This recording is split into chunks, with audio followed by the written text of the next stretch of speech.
Ya. Buenas noches.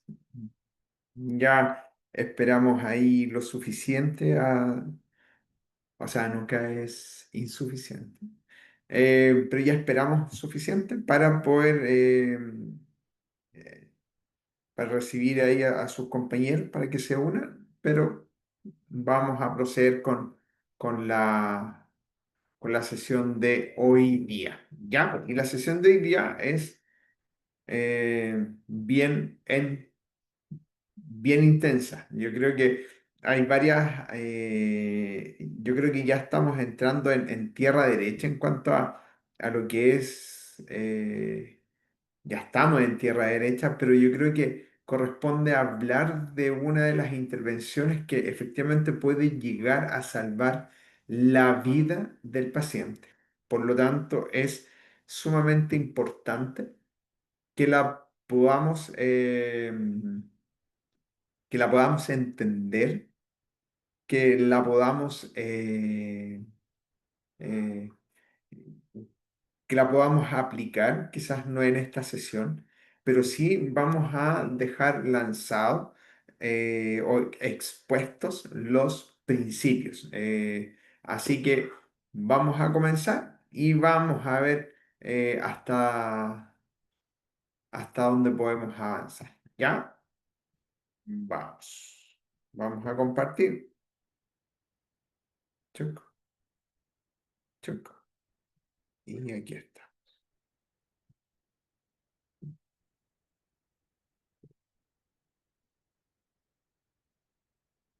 Ok,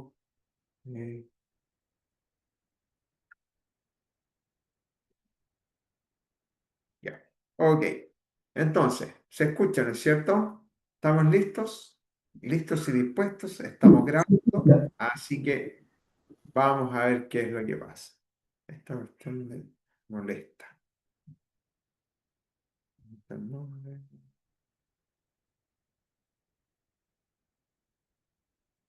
Ahí sí, ahí sí. Ya, entonces, vamos. Primeros auxilios y reanimación cardiopulmonar. POP.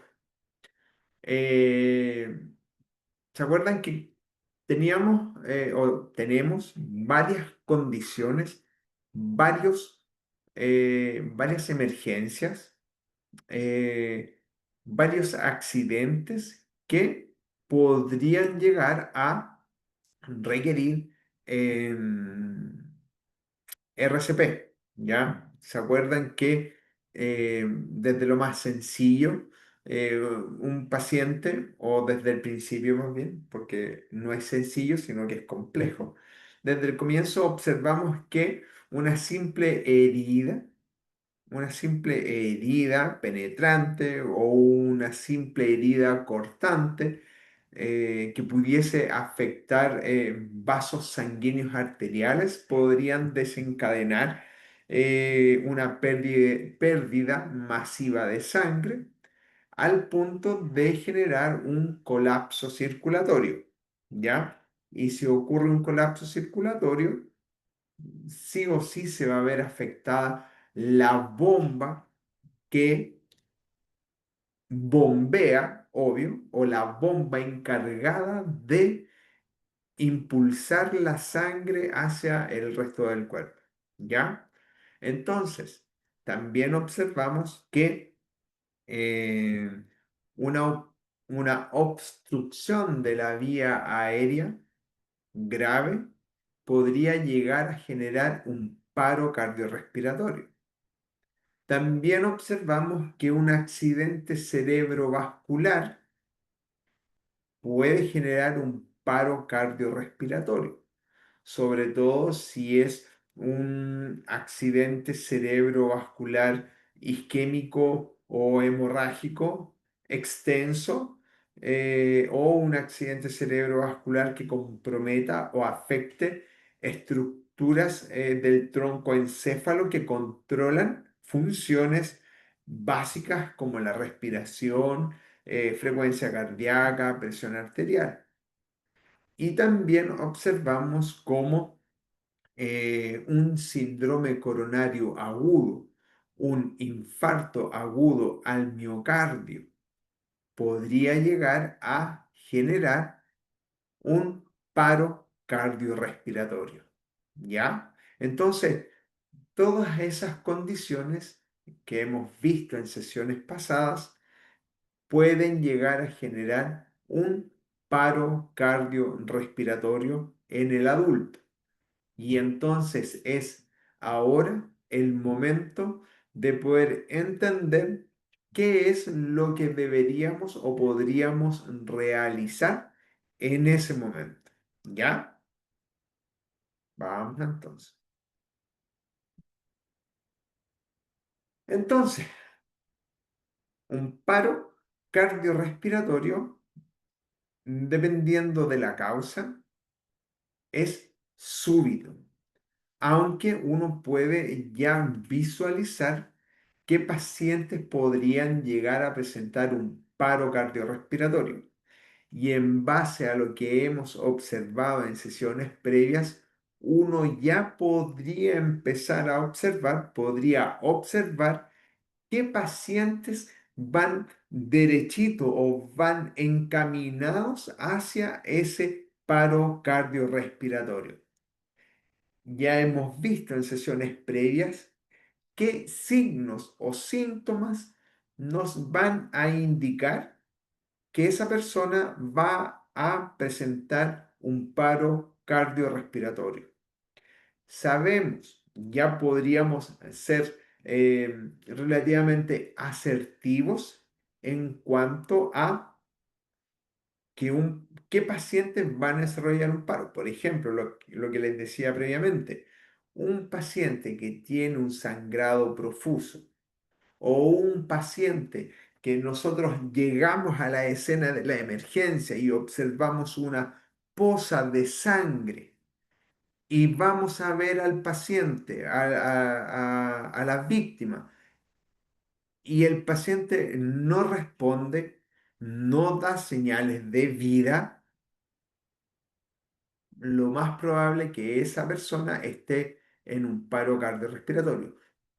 Sería la primera pregunta, sería como la primera impresión. ¿Por qué? Porque vamos a ver la cantidad de sangre alrededor de la víctima y uno se debería acordar que pacientes que pierden mucha sangre durante un posterior a una lesión van a perder mucha sangre, el sistema circulatorio va a colapsar, va a ocurrir un shock hipovolémico y si hay un shock hipovolémico no va a haber suficiente sangre circulante y si no hay suficiente sangre circulante se puede llegar a afectar la perfusión o irrigación del corazón a través de las coronarias y probablemente el corazón también pueda caer en un shock, por así decirlo, pero sería un shock cardiogénico.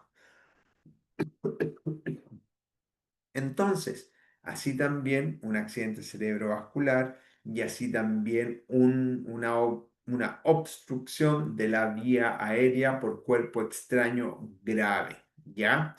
Entonces, si bien es súbito, en personas adultas, adultas mayores, por ejemplo, sí también uno puede identificar aquellos signos o síntomas sugerentes de que ese paciente va hacia un paro cardiorrespiratorio, ¿ya?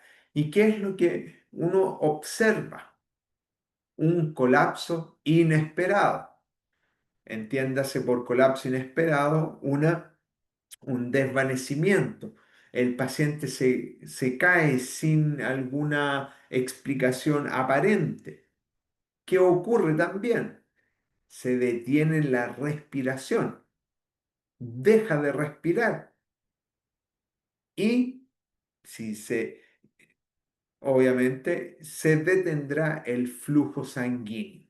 Y como observamos o vimos en la sesión anterior, acerca de la importancia, por eso destinamos harto tiempo a describir esa imagen en donde aparecía el corazón y el pulmón, la sangre roja, oxigenada, con nutrientes, con hormonas, y después cómo pasaba por las células y iba ocurriendo ese intercambio en donde la sangre roja arterial le entregaba el oxígeno y la célula entregaba el CO2, y después esa sangre azul venosa se dirigía hacia los pulmones y ahí ocurría el intercambio gaseoso en donde el pulmón le entrega oxígeno para que pueda volver al corazón y la sangre venosa le entrega el CO2 para que pueda salir a través de las vías respiratorias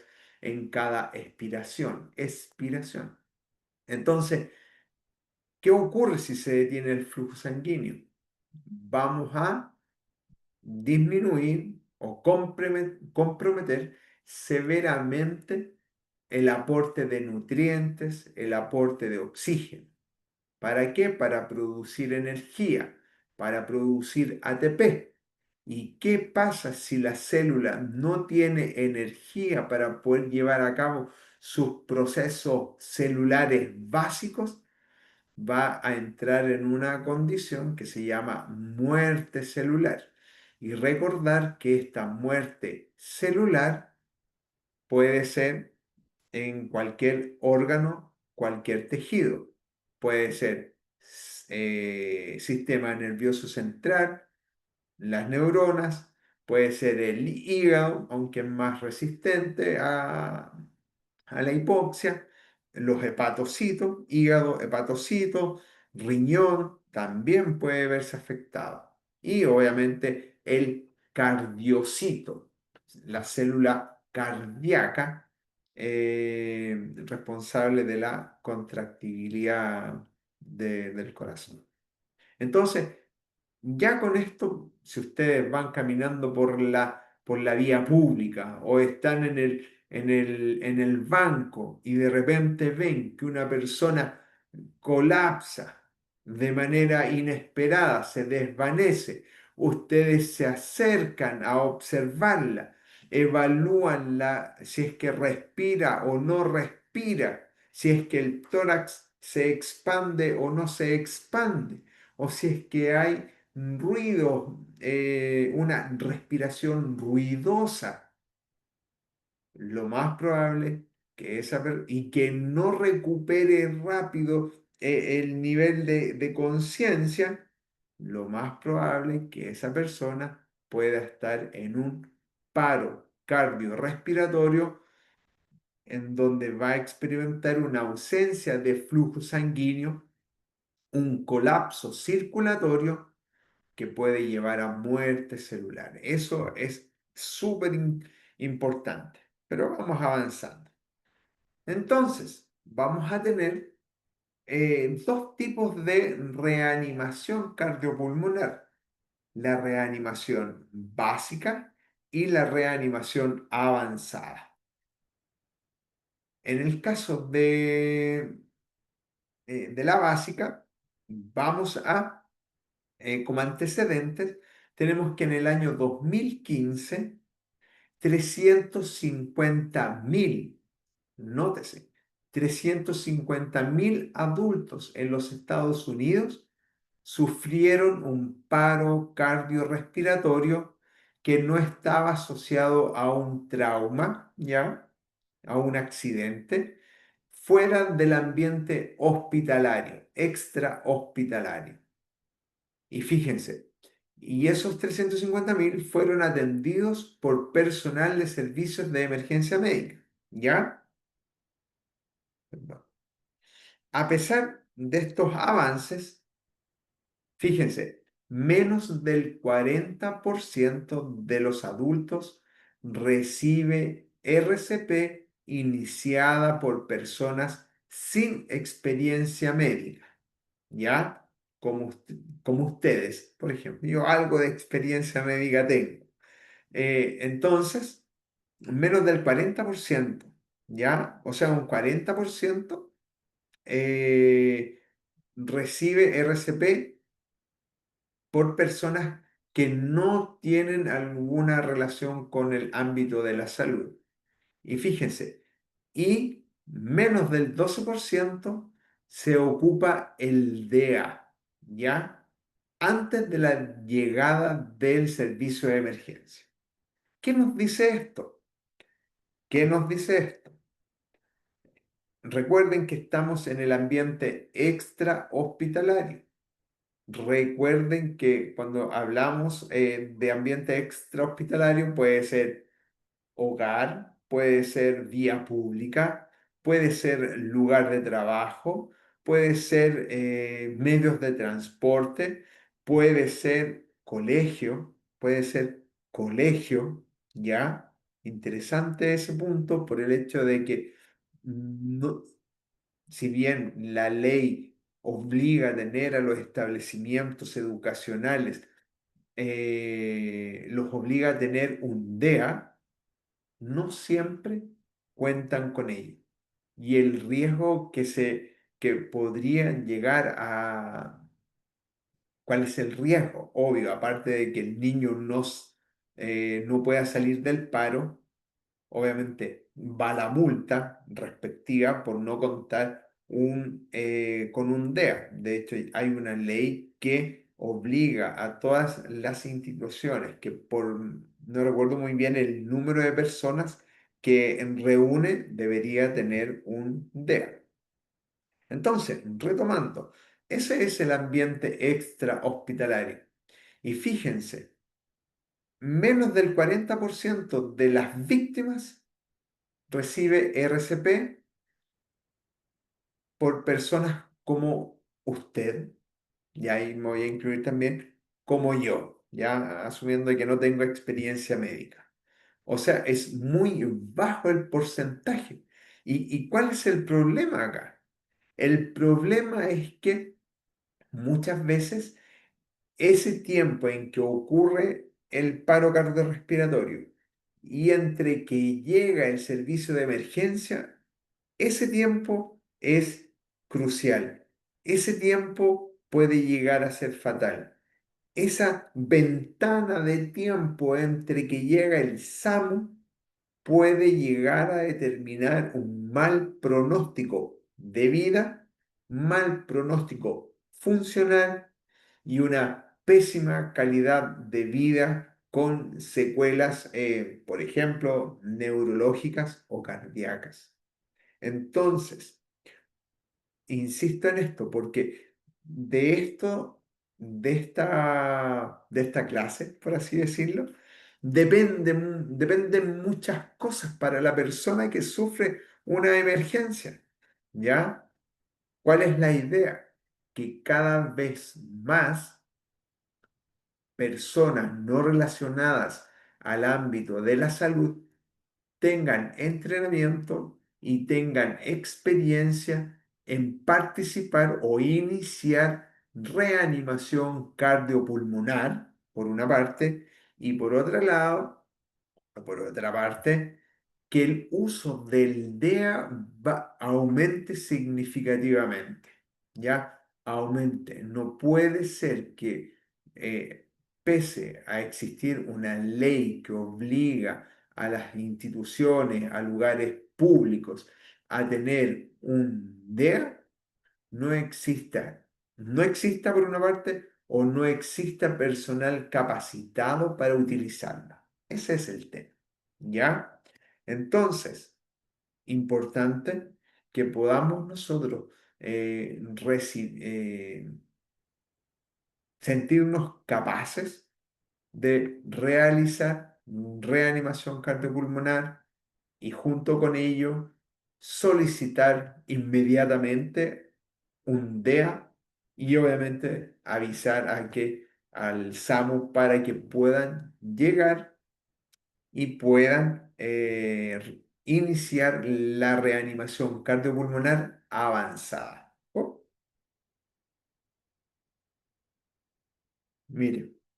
Además, aproximadamente el 1,2% de los adultos que ingresan a los hospitales en Estados Unidos sufre un paro cardíaco intrahospitalario. Los resultados clínicos en esta condición son significativamente mejores que los extrahospitalarios y continúan mejorando. Claro, ¿por qué son mejor? Esto quiere decir, ¿dónde es mejor que me dé un paro cardíaco? ¿Intrahospitalario o extrahospitalario? Intrahospitalario. O sea, si me va a dar un paro, prefiero que me dé un paro cardíaco en el hospital. ¿Por qué? Porque hay personal entrenado. Existe la posibilidad también de realizar una reanimación avanzada, ¿ya? Así que la idea es que mejoremos ese porcentaje. Fíjense, acá a veces uno puede llegar a pensar de que no, es que necesito mucha tecnología para poder realizar RCP básica. No, es que necesito... no, no. Es un procedimiento que, como dice acá, que se efectúa sin ningún tipo de equipo, salvo el DEA. Y por su sencillez puede realizarla cualquier ciudadano, cualquier persona. De hecho, a mis hijos yo les he enseñado RCP, pero el problema es que donde son chiquititos, ¿ya? Alcanzan a comprimirme más o menos 10 veces y ya quedan súper cansados y no pueden realizar. Entonces yo les digo, por último, salten arriba mío para poder masajear mi corazón, ¿ya? Entonces ahí hay que ver cómo se puede llevar a cabo eso, esa reanimación teniendo niños, pero todas las personas deberían realizarla. Cualquier persona adulta debería ser capaz de realizar reanimación cardiopulmonar básica, ¿ya? Es necesario proporcionar un entrenamiento básico, cursos sencillos como este, prácticos y periódicos, ¿ya? ¿Para qué? Para poder introducir algunos cambios que van, algunas mejoras que van apareciendo conforme se avanza en la investigación en esta área, ¿ya? Entonces, ¿qué vamos a, ¿qué podemos hacer? Tenemos una primera fase de la resucitación, ya del RCP, en donde vamos a tratar de oxigenar a la víctima, ¿ya? ¿Para qué? Para poder garantizar un mínimo de oxígeno a los órganos vitales, ¿ya? Y así evitar el daño por anoxia, ¿ya? Anoxia es sin, an es sin, oxia, oxígeno, ¿ya? Tenemos la condición de hipoxia, que es grave, pero cuando ya caemos en la condición de anoxia, ya no hay oxígeno en las células, el daño sí o sí se va a establecer y va a empezar a progresar, ¿ya? ¿Qué vamos a tratar? Vamos a tratar de que esta RCP básica sea un puente hasta que se realice la RCP avanzada, ¿ya? Simplemente vamos a hacer un puente entre el inicio del evento. Vamos a hacer un puente. ¿Hasta qué? Hasta que llegue la reanimación avanzada a cargo del SAMO, ¿ya? Acá tenemos que las guías de la AHA es American Heart Association, ¿ya? La AHA, que es la encargada de generar guías a nivel mundial, en el año 2020 recomiendan cambiar la secuencia de pasos para el soporte vital básico o Basic Life support en adultos, ¿ya? Entonces, ¿cuál es la secuencia que existía antes? Primero, tenemos que preocuparnos de la vía aérea. Esto era lo que decía. Después, una vez que aseguramos la vía aérea, posicionando la cabeza en hiperextensión, tenemos que preocuparnos de la respiración, realizando insuflaciones, ¿ya? O la respiración boca a boca, o si existe una bolsa de resucitación. Y después, recién, comenzar con las compresiones torácicas, ¿ya? Recién ahí. Pero ahora se invirtieron. ¿Por qué? Porque ahora lo primero que tenemos que realizar en el adulto, ¿ya? En el adulto, estamos hablando de adultos, ¿ya? Porque en niños esto cambia, ¿ya? Se mantiene así. Pero en adultos, lo primero que tenemos que realizar cuando vemos que una persona se colapsa, no respira, no responde, lo primero que tenemos que hacer es compresiones torácicas, compresiones torácicas, ¿ya?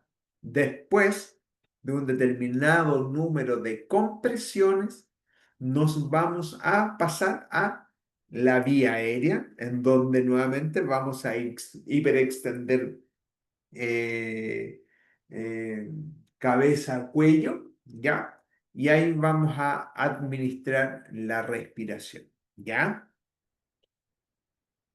Como dice acá, cambio de A, B, C a C, A, B. Vía aérea, respiración, compresión, queda en el pasado y ahora es compresión, vía aérea, respiración. Y esto es súper interesante. ¿Por qué? Porque la mayoría de los paros cardíacos en adultos ya tienen una causa cardíaca. ¿Y cuál es la principal causa cardíaca en adultos que produce un paro? Adivinen, ¿cuál es? Exacto, las que vimos el día lunes. Fibrilación ventricular y taquicardia ventricular sin pulso. Entonces, paciente que se desploma, paciente que no respira, existe una alta probabilidad de que la causa de ese colapso, de ese paro cardiorrespiratorio, sea producido por una fibrilación ventricular o una taquicardia ventricular sin pulso. Por eso era necesario repasar, por eso era necesario destinar ese tiempo para describir la fibrilación y la taquicardia ventricular sin pulso. ¿Ya? Entonces, como la causa o el origen del paro cardiorrespiratorio es cardíaco, porque puede ser un paro cardíaco de origen respiratorio en el caso de un óbase grave, como la causa primaria o principal o primera causa de un paro cardiorrespiratorio cuando es cardíaca, se debe a fibrilación ventricular y taquicardia ventricular sin pulso, es necesario comenzar con el CAV. Compresión, determinado número de veces, como lo vamos a ver. Después preocuparnos de la vía aérea y después preocuparnos de la respiración. ¿Ya? En estos pacientes, los elementos iniciales fundamentales del soporte vital básico o el BLS, que es Basic Life Support, son las compresiones y, ¿qué dice acá? Una pronta desfibrilación, ¿ya? Por eso es tan importante eh, queridos participantes, de que junto con identificar que el paciente está en paro cardiorrespiratorio, debemos sí o sí avisar ya al SAMU y debemos sí o sí, si estamos en un lugar público, solicitar un DEA. ¿El DEA para qué? Para generar una desfibrilación. ¿Y para qué vamos a generar una desfibrilación? ¿Por qué debe ser lo primero? Porque la fibrilación ventricular es una de las primeras principales causas de desfibrilación es una de las primeras causas de paro cardiorrespiratorio, ¿ya? Y además es porque podemos revertir esta taquicardia ventricular sin pulso, ¿ya? Acá también nos aporta información de que los pacientes en paro también tienden a presentar posparo, tienden a presentar una fibrilación ventricular y una taquicardia ventricular sin pulso. Entonces, es importante compresión, solicitar DEA e iniciar el masaje. Fíjense, en la secuencia de pasos de vía aérea, respiración, compresión, las compresiones suelen retrasarse, ¿ya? Mientras quien presta los auxilios abre la vía aérea para dar ventilaciones boca a boca, saca un dispositivo de barrera o reúne ya todo lo que uno podría demorarse en administrar una respiración entre que no tengo con a ver, un dispositivo de barrera, puede ser un pañuelo, puede ser una bolsa, no, no sé qué otro dispositivo de barrera, un ambú o una bolsa de resucitación o ensamblar el equipo de ventilación, va a transcurrir mucho tiempo. Y acá recuerden, el tiempo vale oro, el tiempo vale oro. Entonces, mientras más pronto comencemos las compresiones torácicas, más pronto vamos a tener un restablecimiento de la circulación. Eso es lo relevante. Entonces, es lo mismo que les decía acá. Al cambiar la secuencia a compresión vía aérea y respiración, las compresiones torácicas se inician antes y el retraso de la ventilación es mínimo, solo el tiempo necesario para aplicar el primer ciclo de 30 compresiones, o sea, 18 segundos. Cuando participen dos personas en la reanimación de un lactante o un niño, el retraso será incluso menor. ¿Ya? Entonces, ¿por qué se hace este cambio de secuencia? Porque necesitamos iniciar las compresiones cuanto antes. ¿Para qué? Para restablecer el flujo sanguíneo, la función de bomba cardíaca que nos permita bombear la sangre a través de todo el cuerpo. Y después, acá calculando, hacen el cálculo, sería aproximadamente 18 segundos para poder realizar la respiración, ¿ya? Preocuparnos de la vía aérea y de la respiración, ¿ya? La mayoría de las víctimas de paro cardíaco fuera del hospital no reciben no reciben RCP por parte de un testigo presencial. Triste, lamentable, porque obviamente si, si a un familiar, si a algún cliente cercano lo vemos en RCP o en paro cardiorrespiratorio, vamos a querer ayudarlo. ¿Por qué? Porque detrás de esa persona hay una familia. Por eso, en la medida que, o sea, si llegamos a ser un testigo presencial, lo menos que podemos hacer o lo que debemos hacer o nuestra responsabilidad casi ética, moral, después de esta clase, después de este curso, es administrar o iniciar la reanimación cardiopulmonar. ¿Ya? Ahora, usted puede que me dé eh, muchas razones, ¿ya? O como que me da asco, como que no sé, o como que me voy a cansar. Pero la idea es que podamos sacarnos esos prejuicios y si hay alguien, si hay algún personal médico que luego se pueda sumar a la reanimación cardiopulmonar, o sea, perfecto. Pero si usted es testigo presencial, sí o sí tiene que administrarla, iniciarla y solicitar el DEA y que otra persona pueda quizás llamar al SAMU. ¿Ya?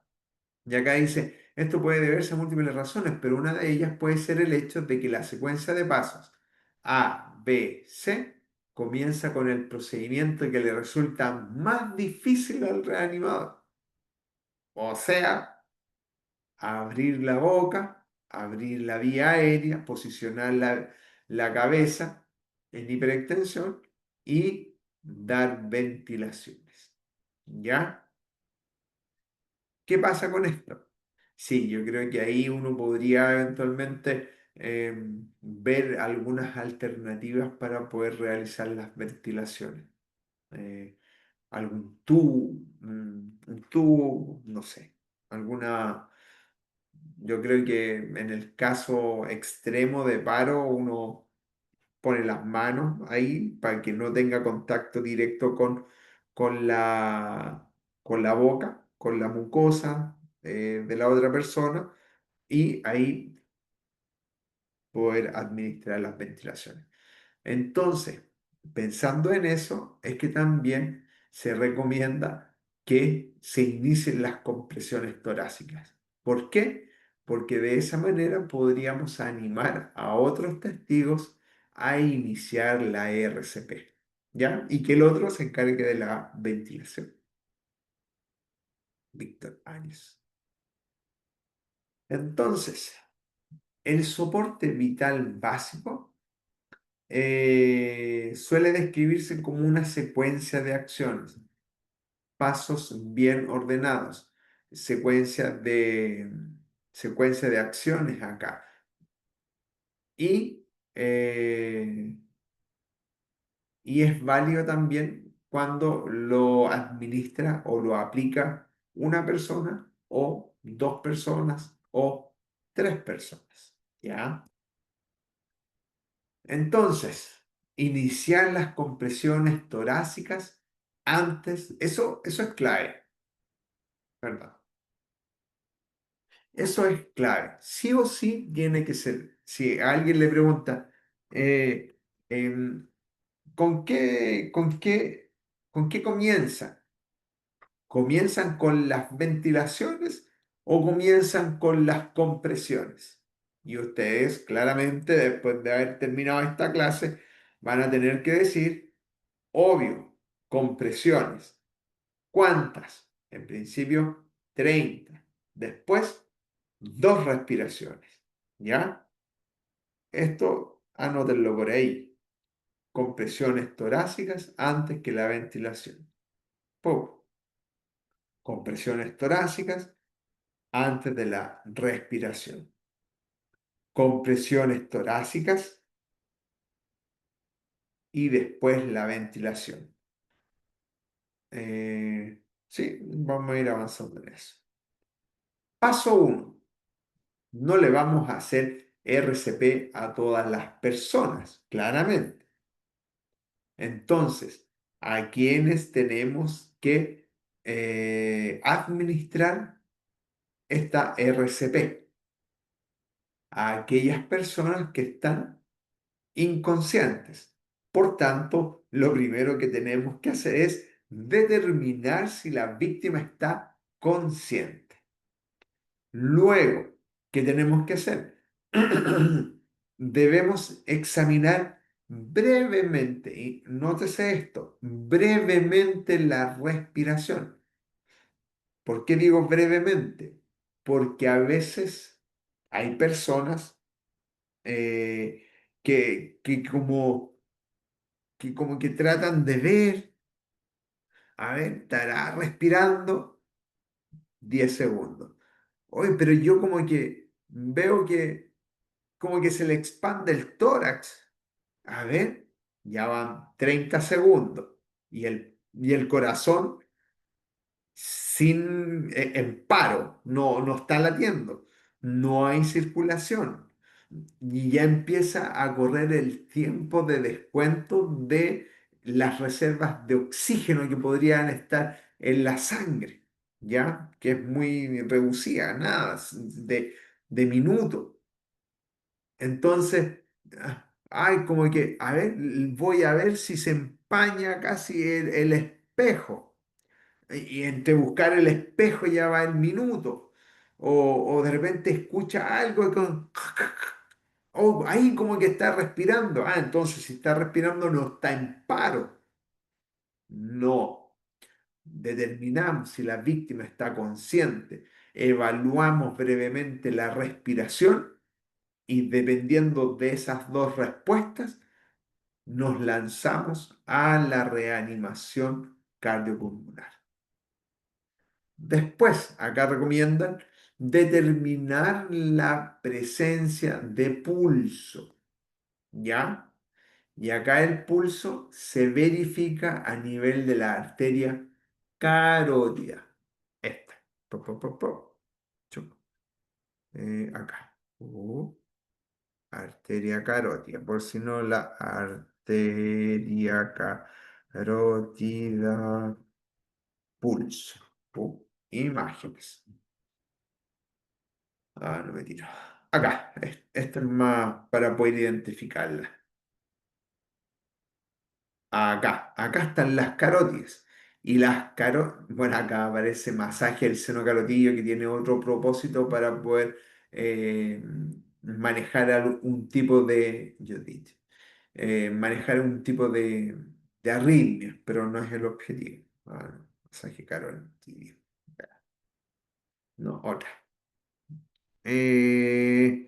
Claro, acá tenemos solo la radial. Acá tenemos quizá pulso. A ver, pop, acá. Entonces, acá tenemos el pulso carotidio. Pulso, pulso, pulso, pulso. Ahí tenemos, acá tenemos el pulso. Esta puede ser cualquier arteria. Tipos de pulsos centrales periféricos. Y los pulsos centrales son. ¿Dónde están? No, no, no me interesa. Oculta. No, oculta. Ya,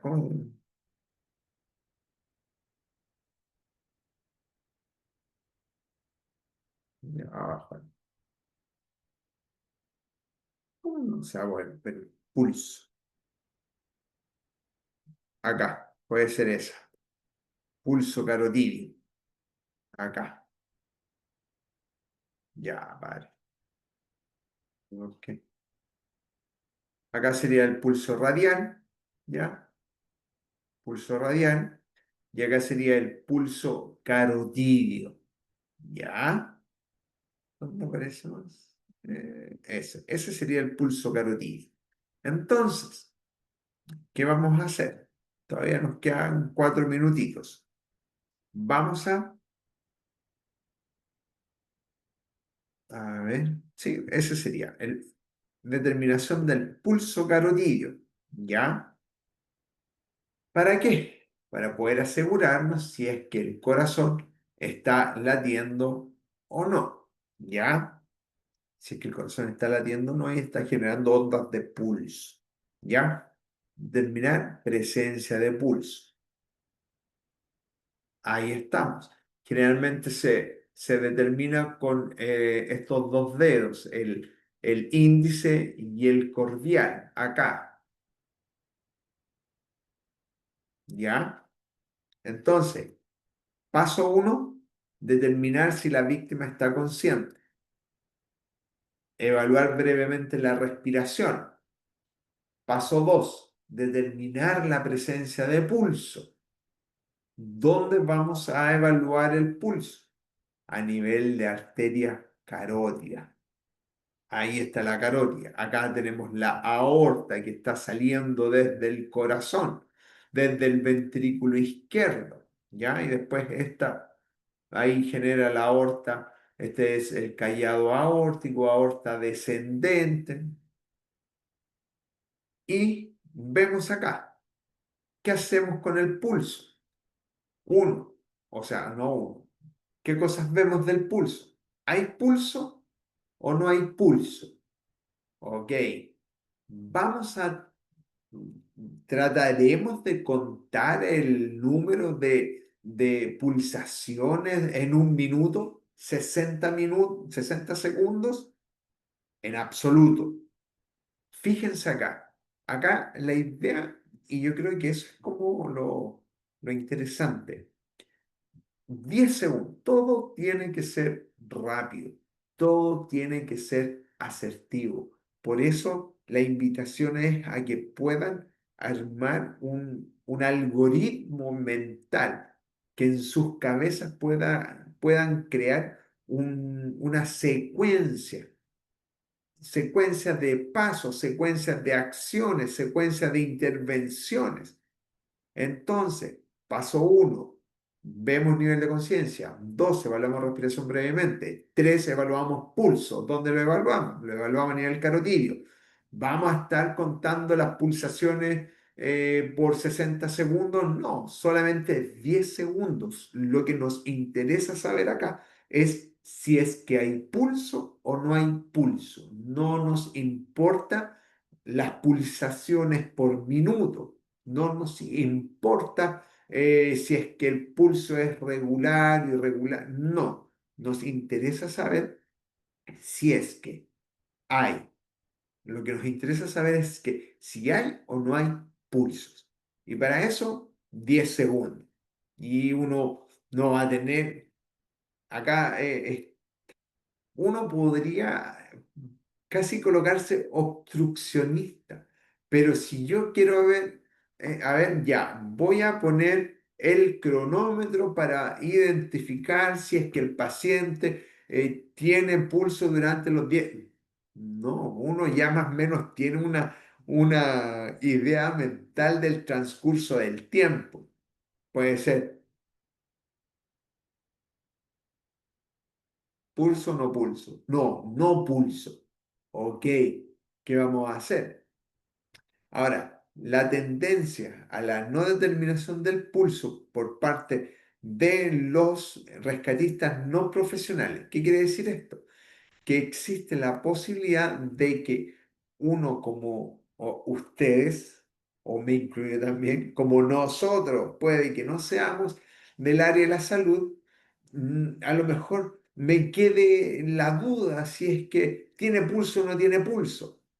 Si no le logra palpar pulso porque no logra dar quizás con la ubicación de la arteria carótida o a nivel periférico, si no tengo acá a nivel carotillo, me salto a la arteria radial y hay personas que lo hacen, arteria radial, y si no, pulso femoral, ahí ya hemos perdido 30 segundos y 30 segundos en que el corazón no ha latido, 30 segundos en que el corazón no ha bombeado sangre, 30 segundos en donde nuestro cerebro no ha recibido sangre con oxígeno y nutrientes y aumenta el riesgo de daño, ¿ya?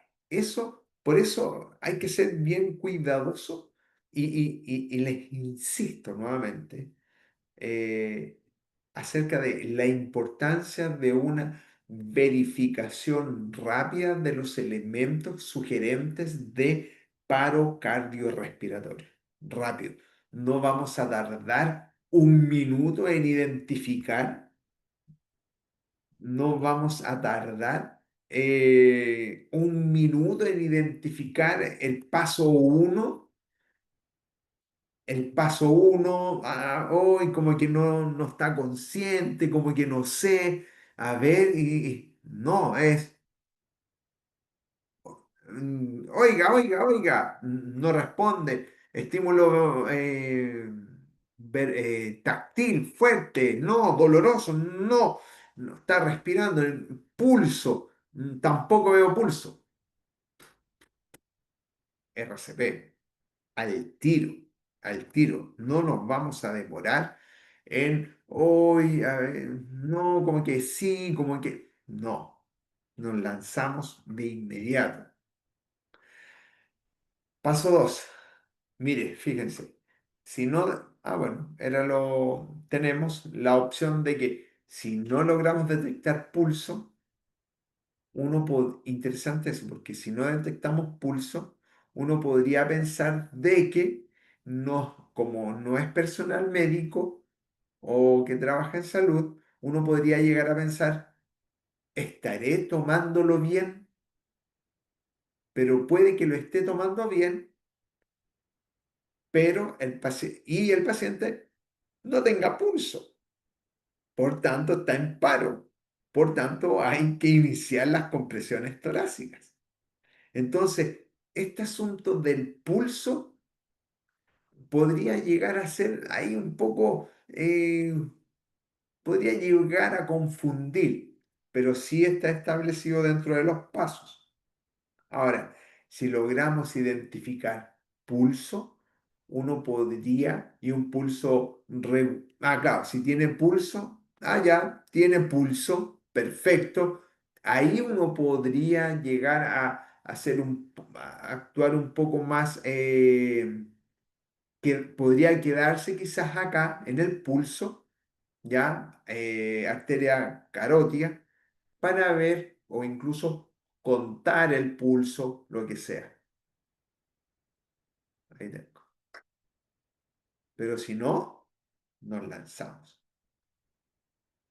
Paso 3. Si no detectamos pulso, iniciamos con 30 compresiones torácicas al tiro, inmediatamente. Pum. Y ahí está. Y ahí yo creo que vamos a... Uh, ya. Ajá. Vamos a tener un break. Vamos por ese break. ¿Ya? Y ahí les voy a compartir un video para poder mostrar la importancia de las compresiones. ¿Ya? Dejar de compartir, son las 21:05 y vamos a tener, uy, me asusté, pensé que no estaba grabando. Vamos a tener entonces a las 21:15 volvemos, ¿ya? Así que a prepararse un cafecito o tecito o lo que sea, ¿ya? Ok. Ya, profe, nos vemos.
Ya, volvemos. Hemos, hemos vuelto. Sigue grabando, así que todo está perfecto. Ya, entonces, Ok. vamos a ver entonces unos videitos que son bien interesantes. Entonces acá eso. Uf, ah, ya. Acá, para poder interiorizarnos, vamos a ver esto. Oh,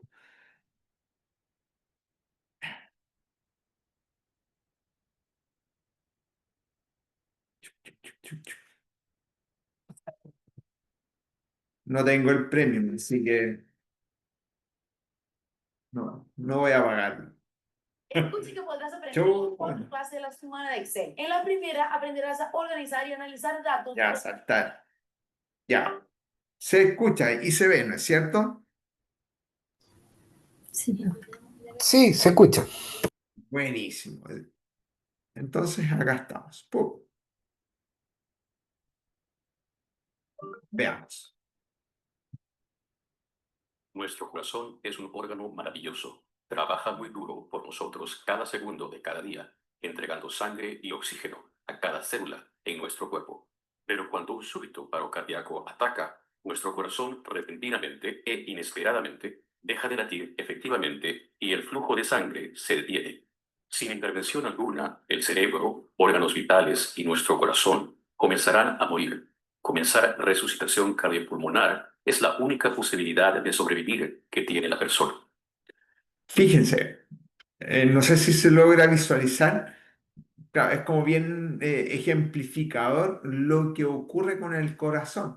No tan solo se detiene, sino que también puede experimentar actividad muscular o actividad eléctrica desorganizada similar a o sea, no similar, sino que esa actividad eléctrica desordenada puede ser una fibrilación ventricular o una actividad de los ventrículos sin generar pulso, sin generar bombeo de sangre. Y fíjense cómo se va generando, cómo con cada contracción del corazón, ¿ya? Se logra impulsar la sangre, se logra impulsar la sangre hacia los tejidos. Cerebro, órganos vitales y nuestro corazón de latir efectivamente y el Entonces, flujo de sangre se detiene. Sin intervención alguna, el cerebro, órganos vitales y nuestro corazón comenzarán a morir. Comenzar resucitación cardiopulmonar es la única posibilidad de sobrevivir que tiene la persona. Las lesiones cerebrales comenzarán a manifestarse dentro de 4 minutos y después de 10 minutos, aquellas lesiones son irreversibles. El poder de salvar una vida está verdaderamente en tus manos. Practicar resucitación cardiopulmonar cumple dos cosas esenciales. Primero, las compresiones mueven sangre oxigenada al cerebro para mantenerlo vivo. En segundo lugar, las compresiones mantienen la sangre y el oxígeno circulando al músculo cardíaco en sí mismo para que tenga la mejor posibilidad de reanudar un ritmo eléctrico normal después. entonces, las compresiones no tan solo van a permitir que la sangre llegue al cerebro, sino que, como bien lo dice ahí, con cada masaje vamos a bombear sangre. Y al bombear sangre, vamos a estar, vamos a permitir que las arterias coronarias que irrigan el corazón durante la diástole, durante la relajación del corazón, puedan entregarle al mismo músculo cardíaco, al mismo corazón, el oxígeno y los nutrientes que necesita para seguir funcionando. Y tal como dice, puede que a lo mejor el simple masaje, solo el masaje pueda ser suficiente para poder generar o se pueda restablecer el latido cardíaco, ¿ya? Pero en otras oportunidades va a ser necesario una desfibrilación. ¡Pum! después de administrar una descarga eléctrica.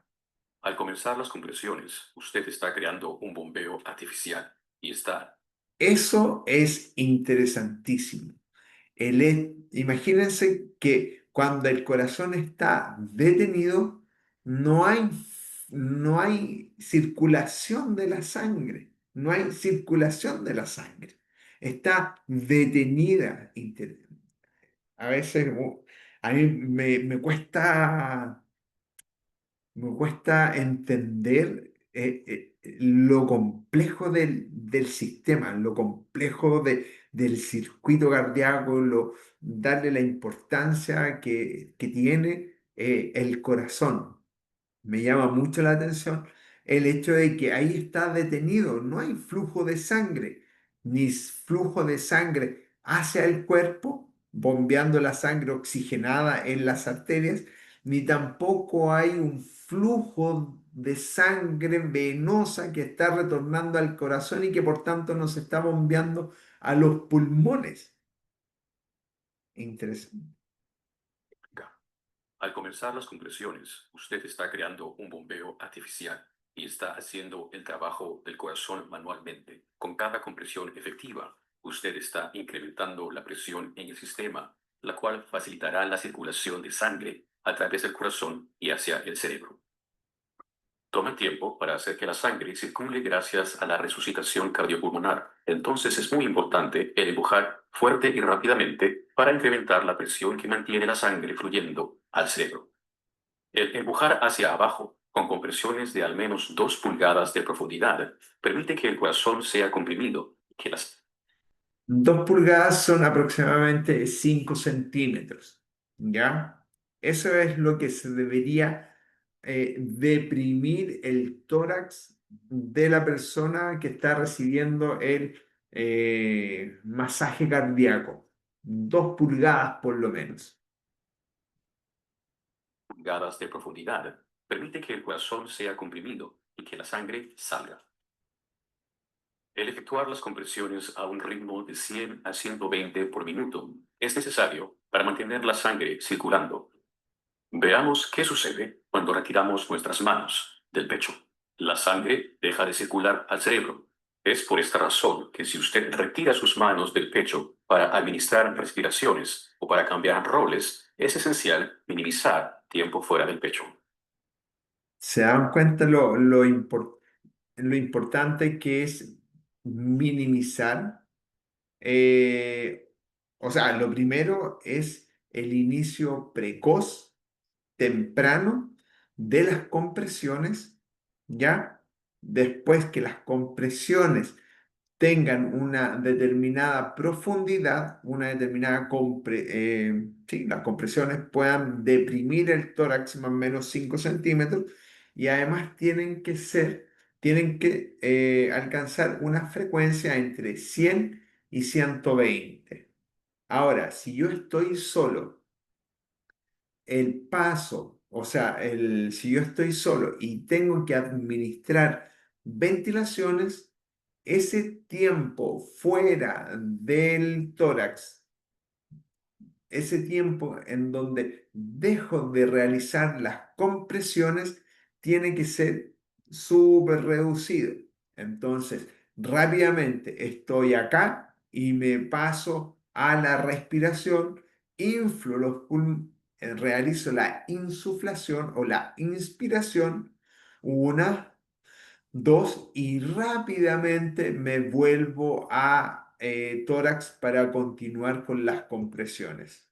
Mire lo que sucede cuando las compresiones no son lo suficientemente profundas. La sangre no llega al cerebro. Lo mismo sucede si las compresiones no son lo suficientemente rápidas. Ojo ahí, compresiones no superficiales. Hay uno con los primeros, con las primeras compresiones, uno puede darse cuenta de qué tan, ¿cuál es la palabra? Flexible o depresible es el tórax. Por ejemplo, me tocó en el hospital muchas veces realizar masaje cardíaco a personas que eran fumadoras, eran tabáquicas y que tenían un tórax súper rígido, ¿ya? Entonces, ahí obviamente teníamos que evaluar y muchas veces fue necesario, o sea, no fue necesario, muchas veces como consecuencia de la aplicación de una compresión de calidad, se fracturaron costillas. Pero uno entra en el dilema, ya, pero ¿cómo le fracturan las costillas a los pacientes? Pero es que necesitamos suministrar o administrar compresiones efectivas con una depresión de 5 centímetros a una determinada frecuencia, no superficiales. ¿Por qué? Porque si son superficiales, no logramos generar la compresión del corazón.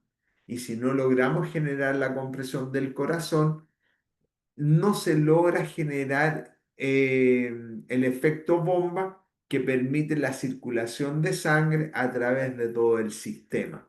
¿Ya? Y lo otro, tiene que ser a una determinada frecuencia, porque si lo hacemos muy rápido, pero profundo, no vamos a tener tiempo para que el corazón se llene de sangre. ¿Ya? Ojo con eso. Mire. Mira lo que sucede cuando empujamos muy rápidamente. El corazón no tiene tiempo para volverse a llenar de sangre, por lo tanto no se bombea suficiente sangre. Vea lo que sucede cuando no permitimos que el cuerpo se descomprima y permitimos que el pecho se retracte completamente. El corazón no tiene la posibilidad de volverse a llenar de sangre, por lo tanto no se bombea ninguna sangre. Entonces recuerde, el objetivo principal de administrar compresiones es mantener la sangre oxigenada, circulando a través del corazón y al cerebro para mantenerlo vivo. Necesitamos empujar fuerte y rápidamente en el centro del pecho. Si las costillas se rompen, no es grave, pues estas pueden sanar. Lo que sí es grave es permitir que el cerebro muera por falta de oxígeno. Entonces recuerde, usted es su única esperanza. Haga lo mejor que pueda y no se rinda hasta que ayuda médica llegue o un desfibrilador externo automático DEA esté presente. Tú puedes.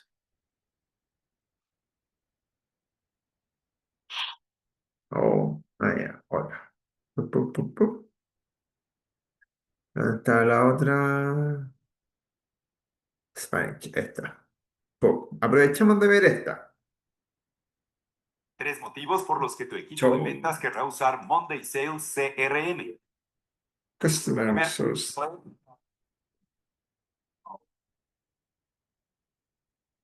El propósito de este video es ayudarte a comprender cómo funciona un DEA, desfibrilador externo automático. La tira de SG, electrocardiograma, que vas a ver, es de la misma oportunidad en que se le salvó la vida a Steve, una persona real, quien está viva el día de hoy gracias a un DEA y a la intervención de buenos samaritanos, quienes tomaron acción. Tan pronto como enciendas el DEA, la máquina comenzará a hablarte. Sigue las instrucciones de voz. En tanto que las almohadillas hayan sido colocadas, el DEA te instruirá a permanecer alejado y a no tocar al paciente mientras que hace un ECG del corazón. El DEA está diseñado para determinar si el corazón está en un ritmo normal o si necesita un electroshock.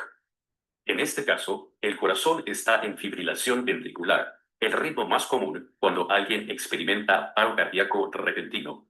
Nota cómo el corazón no está palpitando efectivamente. Tiene actividad eléctrica, pero está descoordinado. Eso es muy interesante. Muy interesante.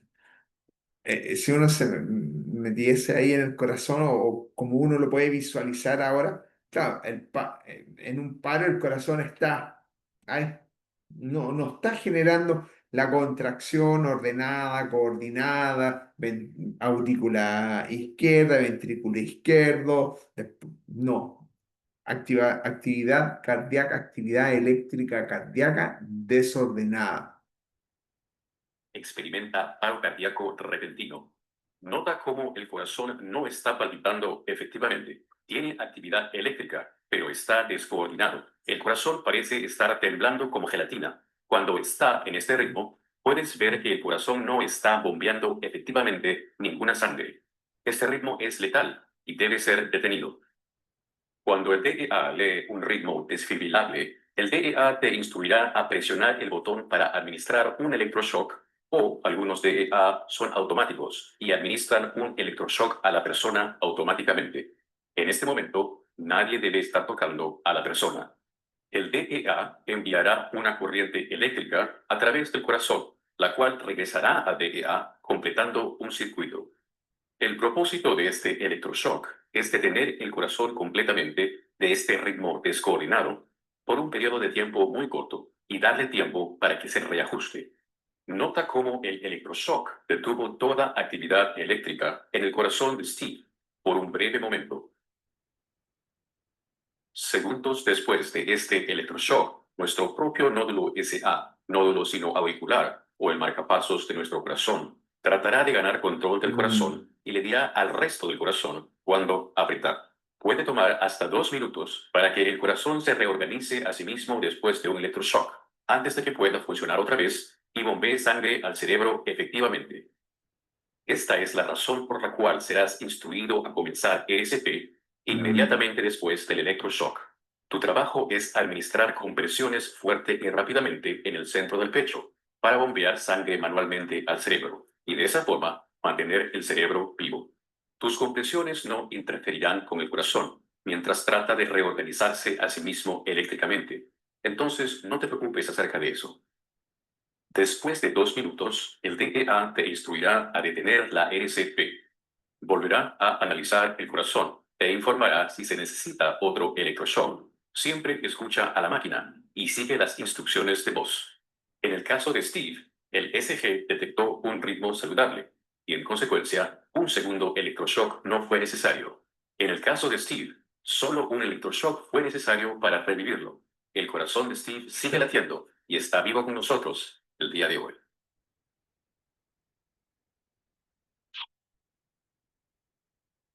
¿Dudas?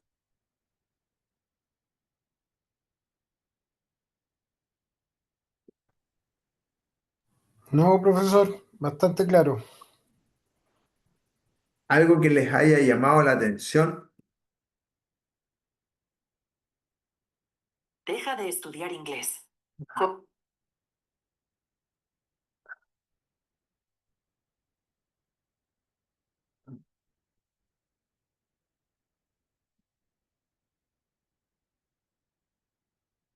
Ya, voy a buscar el otro video, Spanish there. ¿Será eso? ¿No? Español, este.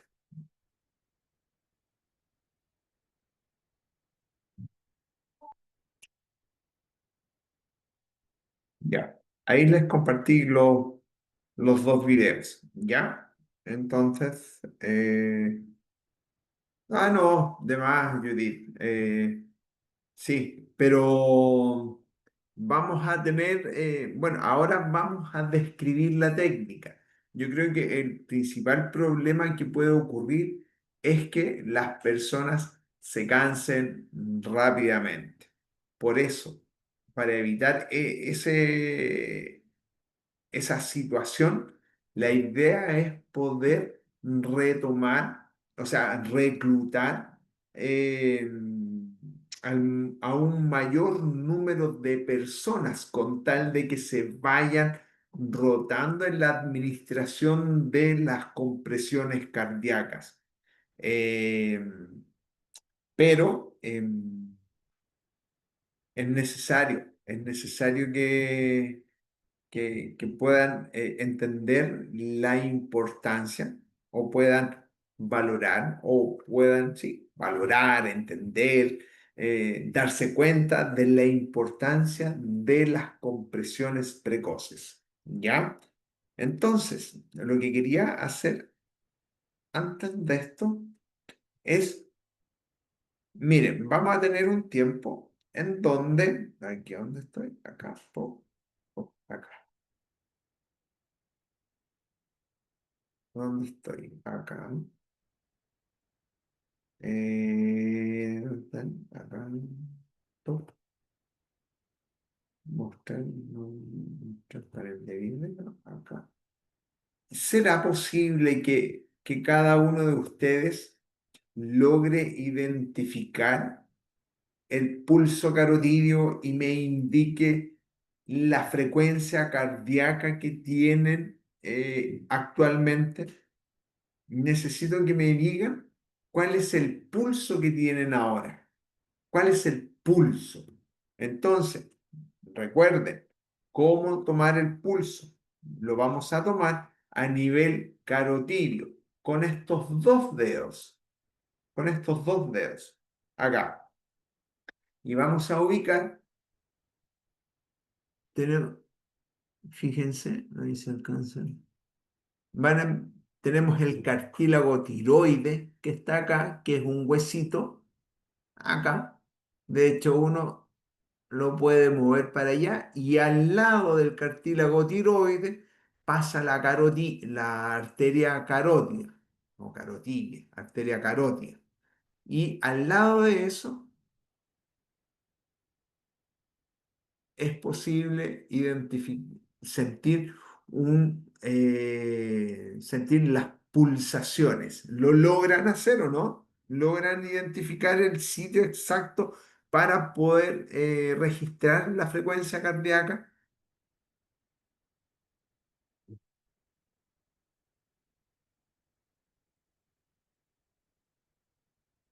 ¿Cata lo logra? Sí, sí, acá la pillé. Ya. A ver, vamos a ponerle tiempo. ¿La tiene, no es cierto? Yo sí. Ya. Comienza a contar a partir de ahora. Ahora.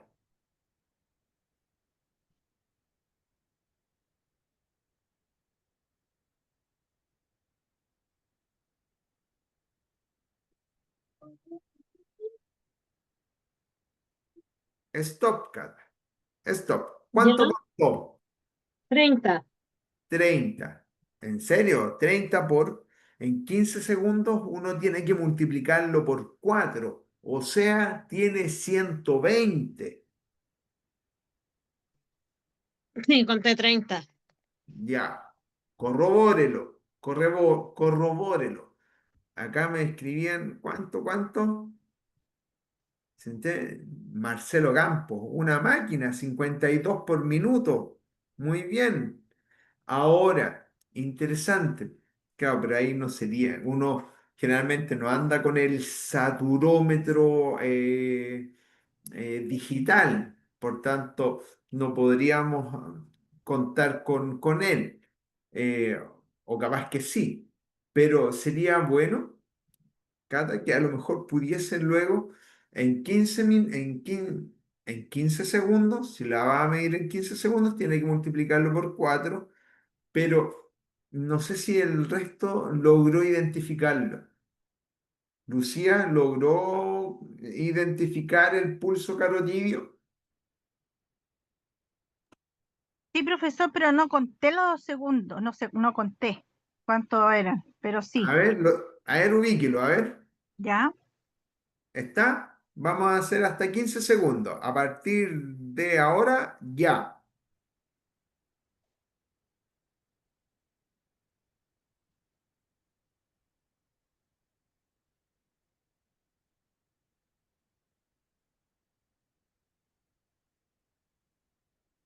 O stop. 24. 24 por 4, 24, 48, 96. ¿Cierto? 24, 48, 96. Ya, bastante bien. ¿Ya? Señora Elba Valdivia, ¿logró identificarlo? Profe, no, porque lo tenía en una pantalla muy pequeña. ¿Podemos hacer? Porque no, algún momento lo encontré, pero ahora se me perdió. Ya, Perdón. búsquelo. Pero me puede indicar porque recién cuando me indicó sí lo pude. Ahí.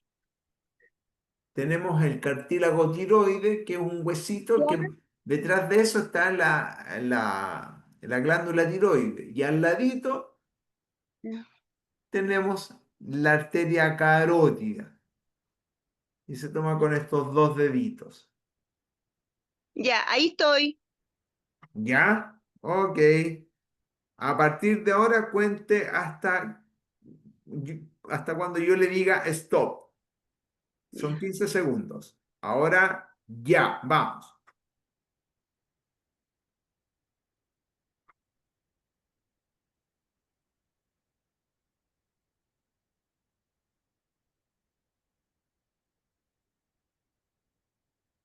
Stop. 33 alcancé. 33 por 4, ¿cuánto es? 33 y 33, 66. Harto. 33 y 33, 66. ¿Sí? Ya. 33 y 33, 66, 126. Harto. Ahí después debería corroborarlo, señora Elba Vanessa Valdivia Herrera. ¿Ya? Ahí Ya, por último, ya, profe. colóquese el saturómetro, póngale las pilas al saturómetro y ¿Ya?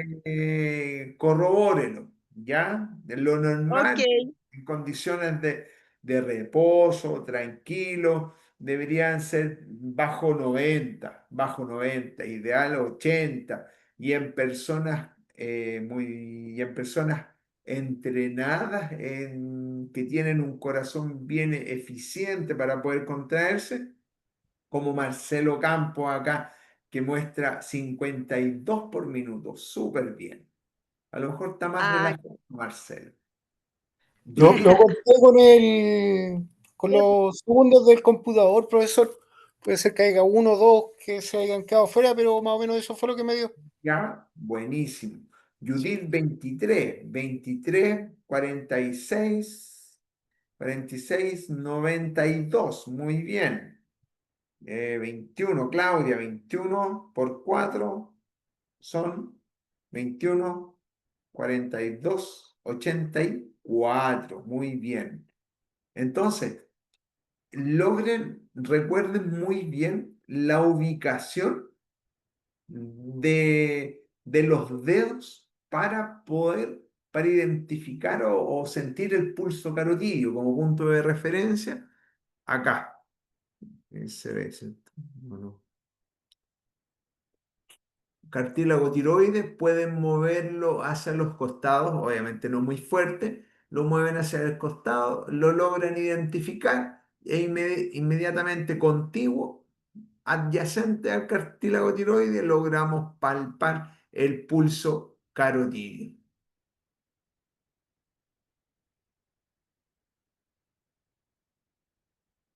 Ahí yo tengo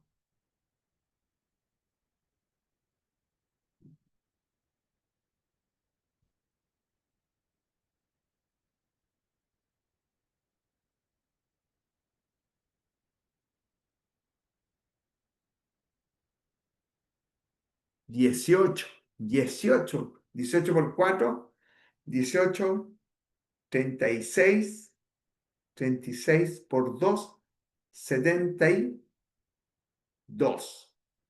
18, 18, 36, 72. 72 por minuto. Entonces, 20 por 15, 20, 40, 80. Muy bien, Rosa. 80 latidos por minuto. Entonces, recuerden muy bien esto. ¿Por qué? Porque les va a permitir ir desarrollando. De hecho, pueden ustedes, no sé, acercarse a un conocido, al esposo, al hijo, a ver, hijo, ven para acá, déjame ver algo. Y le empiezan a hacer, colocan los dedos acá al lado del cartílago tiroides y empiezan, ya, tienes pulso, no estás en paro. O después a otra persona, a ver, veamos, listo. Pero es una buena oportunidad para mejorar ahí la sensación de los dedos al momento de identificar pulso, ¿ya? Y ahí pueden practicar también con el pulso carotídeo o el pulso a nivel radial, que es el que está, no, eso me alejo, acá mejor, acá, que está, este es me lo enseñaron así, nunca más se me olvidó. Esta es la antena de la radio. La antena de la radio, por tanto, este es el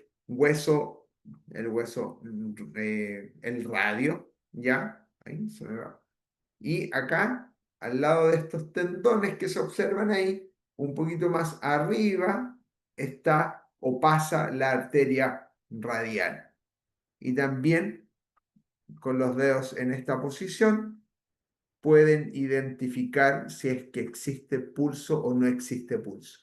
Pero el más importante, para no perder tiempo en tratar de identificar si una persona que está comprometida de conciencia, que no está respirando, y tratamos de buscarle pulso, si es que tiene o no tiene, no, solo carotidio.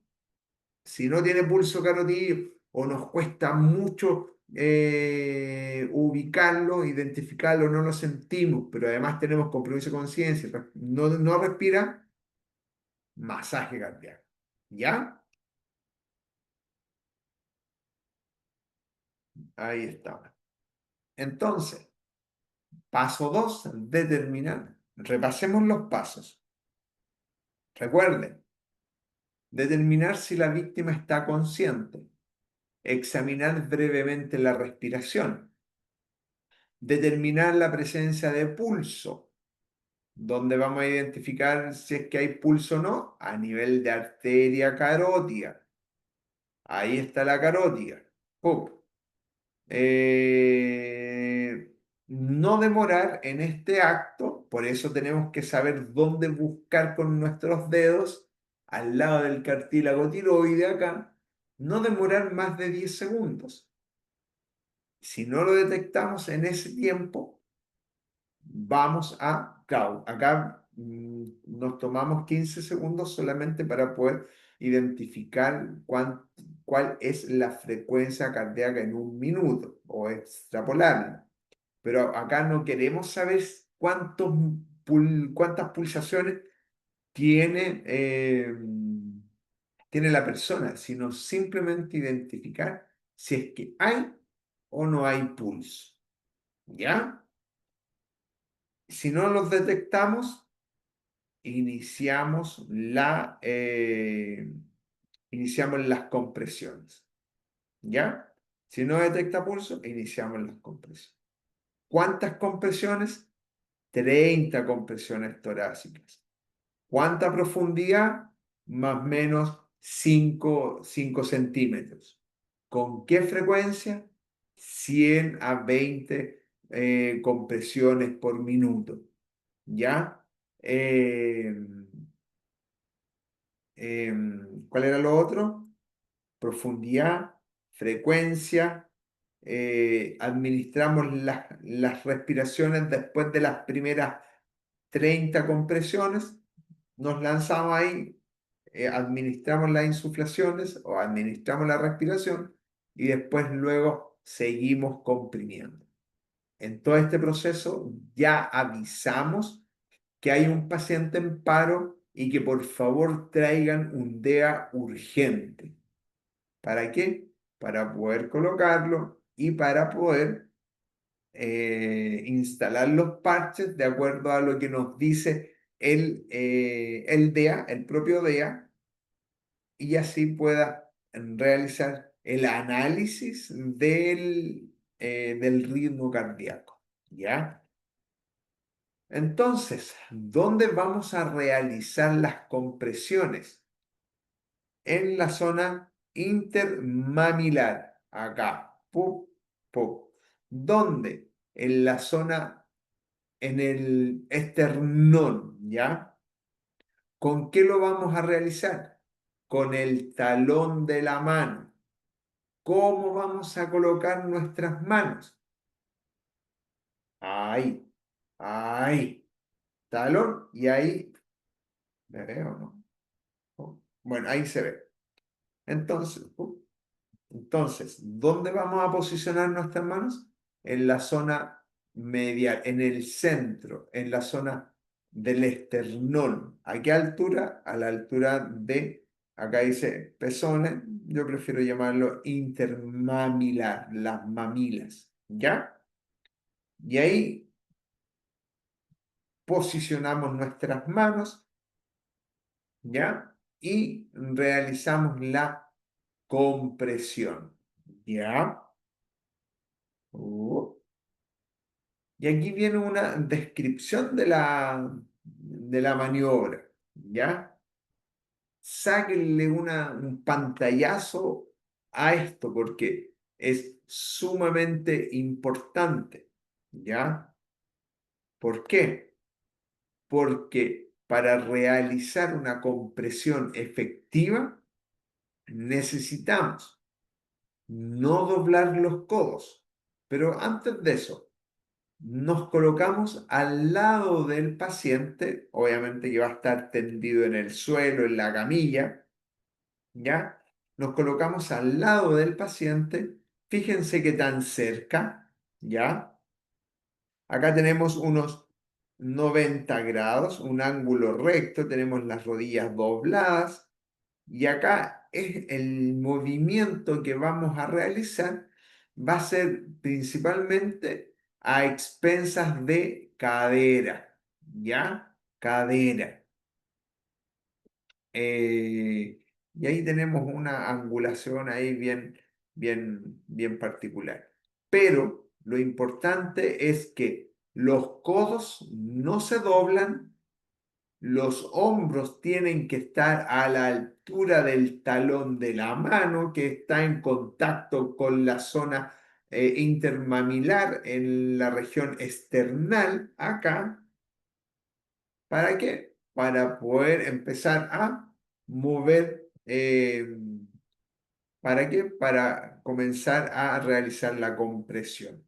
¿Ya? Si doblamos los codos, probablemente nos vamos a cansar más y la compresión va a ser de menor calidad. ¿Ya? Entonces, sin doblar los codos, nos arrodillamos a un lado de la víctima. Esto es importante, aumente su base de sustentación. Si es necesario separar las rodillas para poder dejarse caer continuamente sobre los brazos, sobre las manos en contacto con el tórax, proceda, no hay problema. Mantenemos un ritmo constante, más o menos 100 a 120 compresiones por minuto. Y si uno, no, eso no. Ley.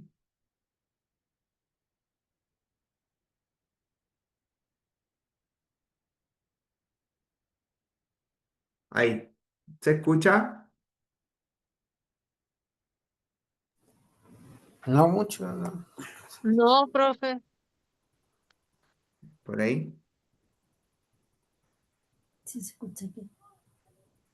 Ya, No sé. bueno, es un, bueno, es un metrónomo, ¿ya? Y este metrónomo, ahí donde estoy, che. ¿Dónde estoy? Me veo, no me veo, me veo. Acá. Ya, es un metrónomo. Ahí se me va. Entonces, la idea es poder realizar compresiones a este ritmo. Fíjense la cantidad de compresiones que tienen que realizar. Ahí, no sé. Pero si es mucho,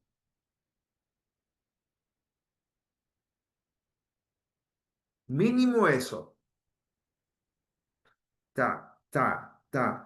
Y claro, y ahí hay varias canciones que se han propuesto. Una de, una de Queen, que es como tan, na, tan,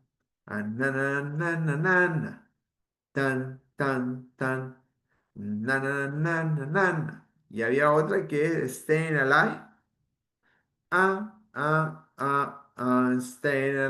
Staying alive, por ejemplo. Ahí ustedes pueden buscar una canción de su gusto con tal de que puedan quizás también utilizarla para poder mantener el ritmo de las compresiones.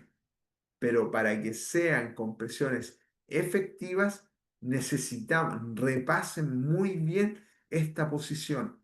¿Por qué? Porque en la medida que logramos tener esta posición, vamos a tener una ventaja, en cierta medida, biomecánica que nos permitirá realizar la compresión por un tiempo más prolongado, por un tiempo más prolongado, ¿ya? Es súper cansador, es súper cansador si no se realiza con una buena técnica.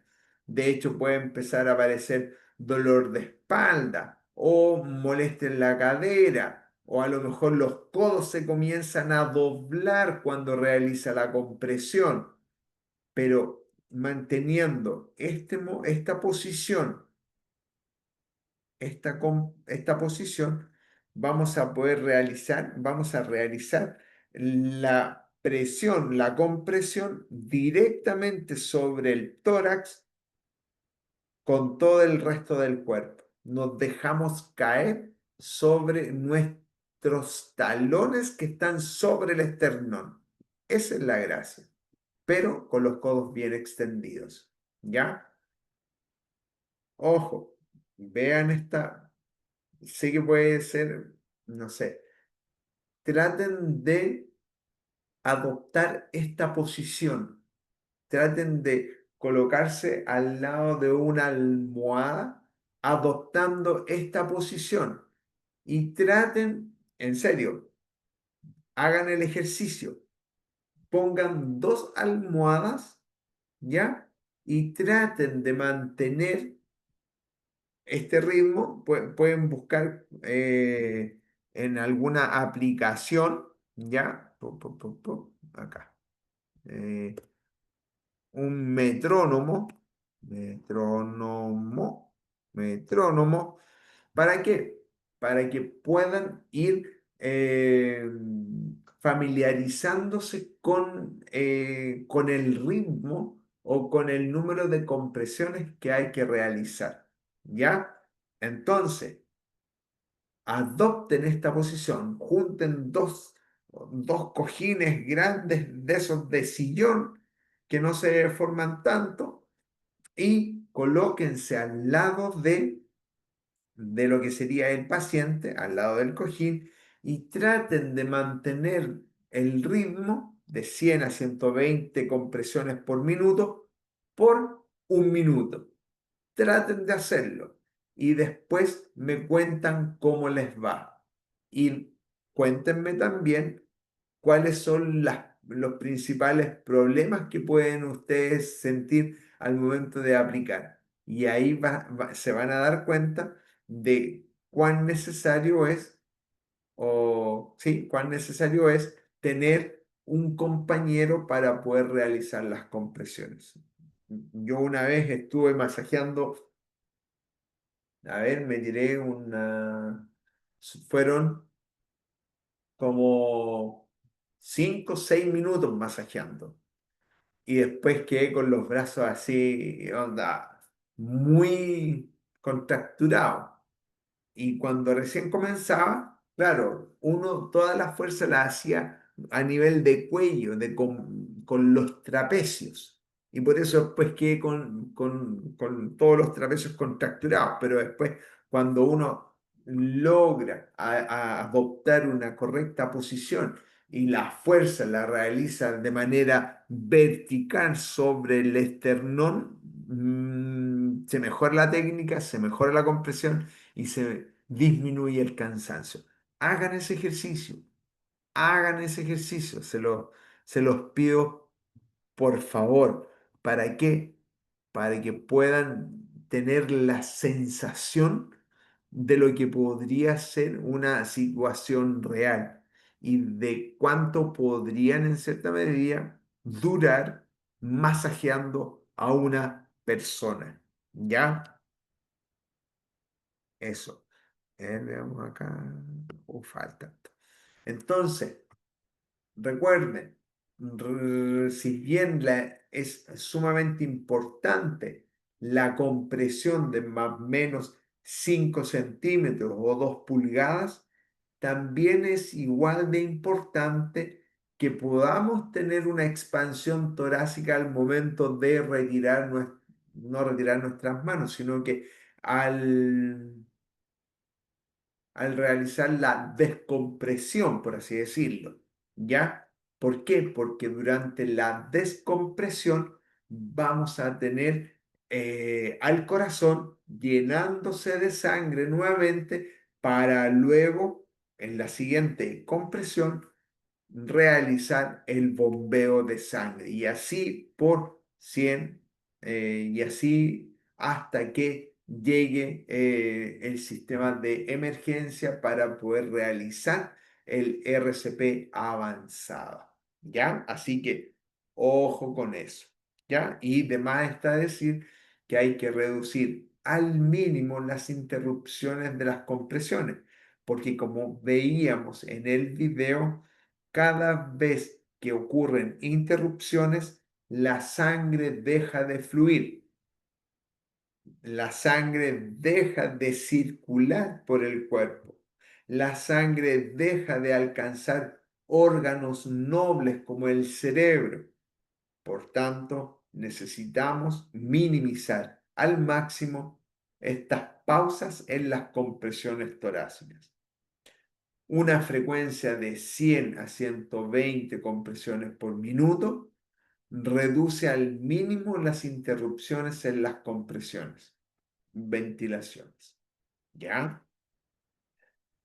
Importante tener un ritmo adecuado, una profundidad adecuada, una descompresión en cierta medida del tórax, que acá se define como una retracción completa del tórax, lo comprimimos, pero después tenemos que darle tiempo para que se pueda descomprimir o volver a posición normal.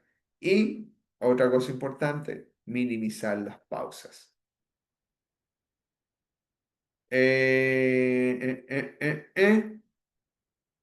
Básicamente para poder repasar cuándo vamos a realizar la compresión.